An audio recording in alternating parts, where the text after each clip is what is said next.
और देखिए, महाराष्ट्र चुनाव पर कांग्रेस के वरिष्ठ नेता और पूर्व डिप्टी सीएम टीएस सिंहदेव ने खास बातचीत की है। उन्होंने कहा कि हरियाणा चुनाव की हार के बाद महाराष्ट्र में अति आत्मविश्वास से बचना होगा। आम आदमी पार्टी के साथ हरियाणा में गठबंधन नहीं बन पाया, वोट छिटके, लेकिन महाराष्ट्र में ऐसी स्थिति नहीं है।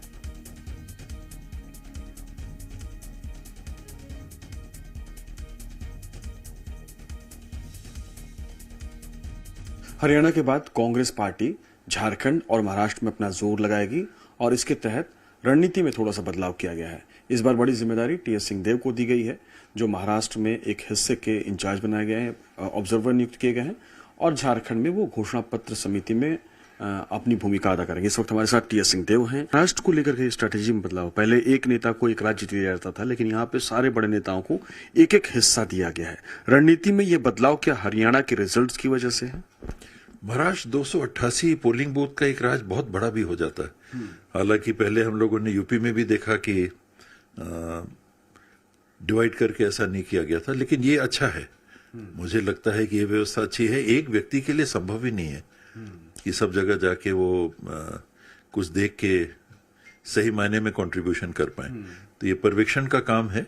तो पर्यवेक्षण के लिए भी 58 पोलिंग बूथ विधानसभा क्षेत्र 5 जिलों के पुणे सहित आएंगे। तो उनमें और 19 तारीख को 3 बजे मीटिंग है मुंबई में। तो जनरल सेक्रेटरी इंचार्ज रमेश चन्नीथल्ला जी, उनका डायरेक्शन आया था कि उन सबको उनने बुलाया। मैं बॉम्बे फिर 19 तारीख को बॉम्बे जाऊंगा। झारखंड में भी जाने वाले थे, वहां भी चर्चा होनी थी। जी, जाना था। फिर साथ के अमिताभ दुबे जी हैं, तो वो जा रहे हैं। अच्छा, ये जो घोषणा पत्र है, लगातार आप कई राज्यों के घोषणा पत्र से जुड़े हुए हैं, एक यूनिफॉर्मिलिटी देख रही है कि ज्यादा से ज्यादा पब्लिक को दिया जाए, लेकिन ये कई राज्यों में काम नहीं कर रही है। तो इसको लेकर के भी कुछ सेकंड थॉट है या फिर रिवाइज करने के बाद? इसमें बेसिक कंसेप्ट है कि हर परिवार का न्यूनतम आमदनी का एक स्तर हो पूरे देश में। कोई भी परिवार इतने से कम ना हो। इस लक्ष्य को लेके हम राज्यों में भी जा रहे हैं और राज्यों के भी मैनिफेस्टो में इनकम सप्लीमेंट उस वर्ग को जो सहायता की आवश्यकता महसूस करते हैं, जिनको चाहिए ही सहायता। तो सबको चाहिए, तो सबको एक बार में देना भी बहुत कठिन होता है, बाकी काम प्रभावित होते हैं। लेकिन जो अपने सही ढंग से जीवन यापन भी नहीं कर पा रहे, आखिर शासन उन्हीं के लिए तो बना है।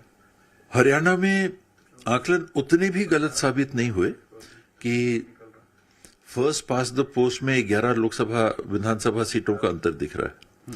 वोट शेयर में अगर आकलन ने कहा कि कांग्रेस की स्थिति सुधर रही है, तो 11% इंक्रीज आया। और चीज, ये 2 महत्वपूर्ण बातें आपने गिनाई। तीसरी महत्वपूर्ण बात यह है कि बार बार जो समीक्षाएं होती हैं उसमें यह कहा गया कि कांग्रेस जो है वो 15 दिन में चुनाव लड़ती है, क्योंकि कैंडिडेट का अनाउंसमेंट काफी डिले होता है और जो अचानक से सब कुछ करना होता है, तो जबकि भारतीय जनता पार्टी स्ट्रेटेजी के साथ लड़ती है। मैं इसमें कभी सहमत इसलिए नहीं हुआ कि हर दल जो गंभीरता से चुनाव लड़ता है वो 5 साल तैयारी करता है। वो फील्ड में रहता है, अचानक फील्ड में नहीं आता। ये गलत परसेप्शन है कि बस 15 दिन में कोई चुनाव लड़के जीत सकता है। हो ही नहीं सकता। तो व्यक्ति एक चेहरा हुआ उस विधानसभा के लिए, संगठन तो लगातार वहां पर उपस्थित रहती है।